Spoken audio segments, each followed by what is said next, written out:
پہلی شرط امام سے محبت ہے. اب لے جاتی ہے یہ محبت انسان کو ڈبو بھی دیتی ہے. آپ کے سامنے دنیا میں سارا کام محبت پہ ہی چل رہا ہے. اب یہ الگ بات ہے کہ کوئی کسی سے یا کس سے کیسی محبت کرتا ہے. کل میں نے آپ کی خدمت میں عرض کیا کہ انسان کا قلب جو ہے وہ اتنا وسیع ہو سکتا ہے کہ اس میں کوئی اور نہیں صرف خدا سمویا جائے.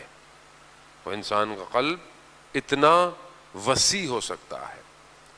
وہ اسی لیے آیت اللہ قاضی طباطبائی رضوان اللہ تعالیٰ علیہ فرماتے تھے کہ یہ تمہارا جو دل ہے، قلب، یہ صرف خدا کا ہے. اور آپ دونوں بیٹھ جاؤ بیٹا، ٹینشن نہیں لو. اللہم صلی علی محمد وعلی محمد. مجھے ڈسٹریکشن ہوتی ہے میرے ساتھ میں کوئی کھڑا ہوا ہو، میری مجبوری ہے. تو ویسے وہ بیچارے اپنی ڈیوٹیاں دے رہے ہیں، ان کی بہرحال اپنی ڈیوٹی ہے. تو آیت اللہ قاضی دیکھیں سب سے بڑی ڈسٹریکشن یہی ہو گئی، بات ہی بھول گیا آدمی. انسان کتنا کمزور ہے، تھوڑی سی دیر میں انسان بات بھول جاتا ہے.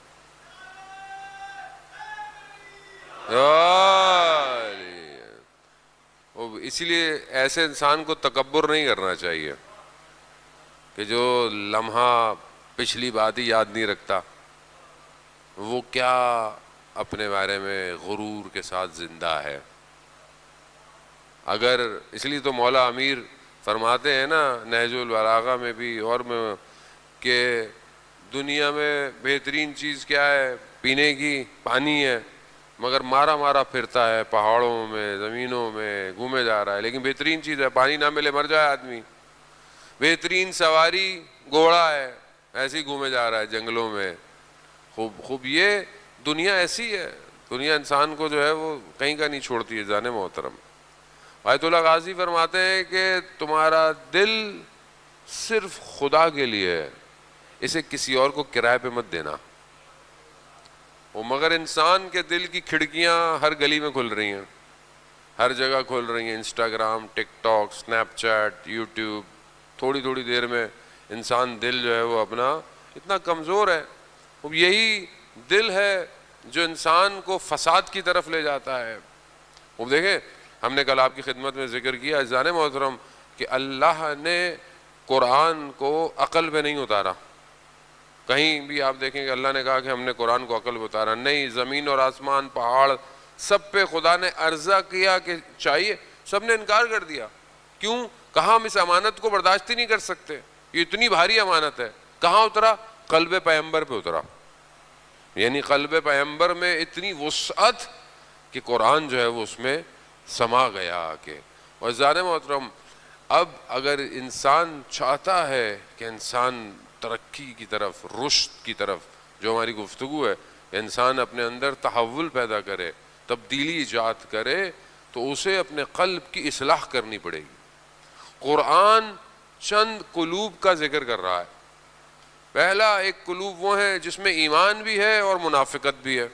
ایسے قلب پائے جاتے ہیں کہ جو ایمان لے کے بھی آئے ہیں لیکن منافق بھی ہیں، رسول خدا کے سامنے بھی کھڑے ہوئے ہیں لیکن اندر سے کہیں اور بھی ہیں.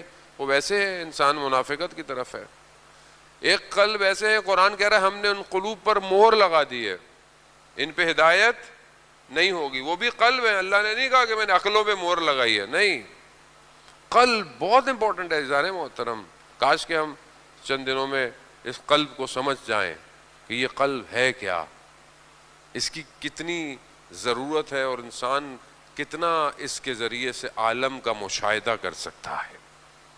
انسان آنکھوں سے نہیں دیکھ سکتا. یہ آنکھیں محدود ہیں، یہ آنکھیں محدود ہیں، یہ ایک حد تک دیکھ سکتی ہیں، یہ دیوار کے ادھر نہیں دیکھ سکتی، یہ آپ کے دل کو یا آپ کے خیالات کو نہیں دیکھ سکتی. صرف وہی دیکھ سکتے ہیں جن کے قلوب پر خدا نے تجلی کی ہو. جن کے قلوب پر خدا تجلی کر دے. کیا وہ شخص جو علم سیکھنا چاہتا تھا 95 سال کا، جب وہ امام جعفر صادق علیہ السلام اللہ صلی علی محمد جب اس نے حدیث بہت لمبی ہے، حدیث عنوان بصری، پہلے بھی میں نے آپ کی خدمت میں عرض کی، اس کی شرح آیت اللہ تحریری حفظ اللہ نے فرمائی ہے، وہ اردو میں کتاب ترجمہ ہو کے آ چکی ہے، آپ کے شہر میں دستیاب ہے، سیر و سلوک کے ابتدائی راستے، 400 صفحے کی ہے، تھوڑی محنت تو کرنی پڑے گی آپ کو پڑھنے کے لیے، لیکن وہ ایسی حدیث ہے جو آیت اللہ قاضی فرماتے تھے اپنے شاگردوں سے، اس حدیث کو جیب میں رکھو، حدیث 2 صفحے کی ہے، جیب میں رکھو اور اسے ہفتے میں پڑھتے رہا کرو، بہت امپورٹنٹ ہے۔ آپ چاہتے ہیں کہ اگر آپ اندر سے روشن ہو، اسی حدیث میں وہ شخص جب امام سے فرماتا ہے کہ مولا، مثلا امام نے بولا کیوں آئے ہو؟ کہا مولا علم حاصل کرنا چاہتا ہوں۔ امام نے کہا علم حاصل کرنے سے نہیں ملتا، علم نور، علم نور ہے، خدا جس کے دل پہ چاہتا ہے اتار دیتا ہے، لیکن دل ویسا ہو جو نور کو سما سکے، ہر کوئی نہیں سمیٹ سکتا۔ تاریخ آپ کے سامنے بھری ہوئی ہے افراد سے، ناموں سے بھری ہوئی ہے، مگر کیسے قلوب تھے کہ جو سمجھ پائے وقت کے ولی کو، کون تھے؟ یہاں کچھ لوگ کہتے ہیں کہ امام نے ایسا کیوں نہیں کیا، امام نے ایسا کیوں نہیں کیا۔ عزیزان محترم، یہ قلوب معرفت والے نہیں ہوتے، معرفت والا قلوب سلمان فارسی کا ہے، جس کی نگاہیں مولا امیر کی نگاہوں میں جھکی ہوئی ہیں کہ جو امام اشارہ کریں گے وہی سلمان کرے گا۔ اب یہ قلوب جتنی ظرفیت بڑھاتا ہے اتنا معاملہ پھیلتا چلا جاتا ہے، اب اسی لیے اتنا ظرف حضرت سلمان فارسی کے قلب میں آیا کہ سلمان و منا اہل بیت ہو گئے۔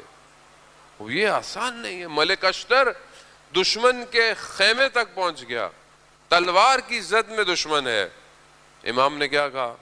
پیغام بھجوایا، ملک اشتر واپس آ جاؤ۔ ہم ہوتے تو ہم کیا کرتے؟ مولا یہاں تک تو آ گئے، تھوڑا کام تمام ہی کر دیں، کیونکہ قلب میں ولایت اتری ہوئی تھی، اور ولایت جس کے قلب میں اتر جائے وہ صرف اطاعت کرتا ہے بس۔ اسی قلب کو اس قابل بنانا ہے کہ آج ہم بھی تو اپنے امام کی اطاعت کر سکیں۔ وہ جانے محترم، خوب اس قلب کو صاف کرنا، یہ فساد سے بچے، یہ مشکلات سے بچے۔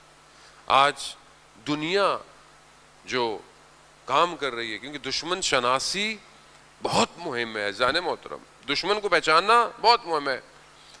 جتنے بھی حکومتیں تھیں ائمہ کے ساتھ ساتھ جو پیرالل چل رہی تھیں، ان میں سے اکثر کا کام یہ تھا کہ دشمن کو غائب کر دو، یعنی دشمن کو ڈائلیوٹ کر دو، ڈیلیٹ کر دو، دشمن ہے ہی نہیں۔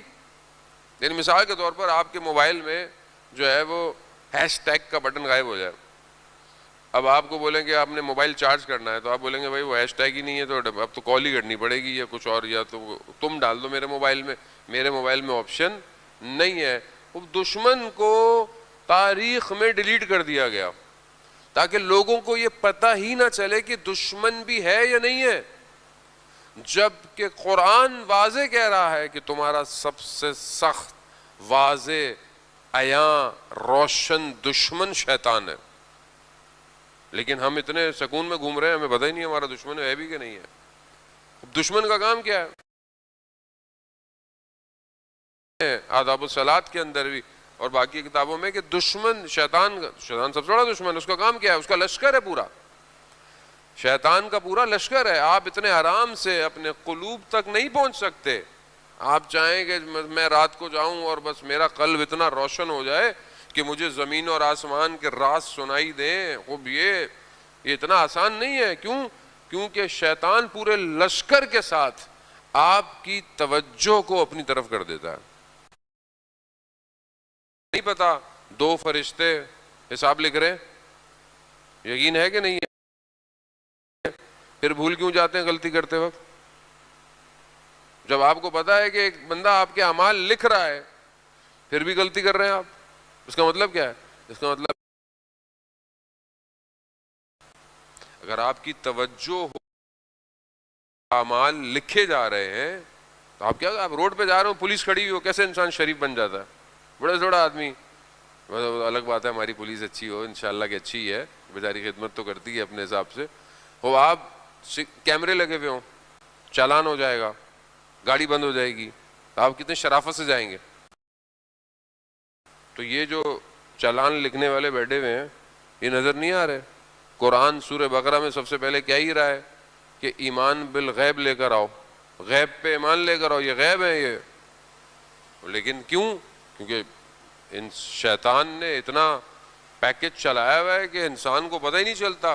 اب یہ انسان اپنے قلب تک نہیں پہنچ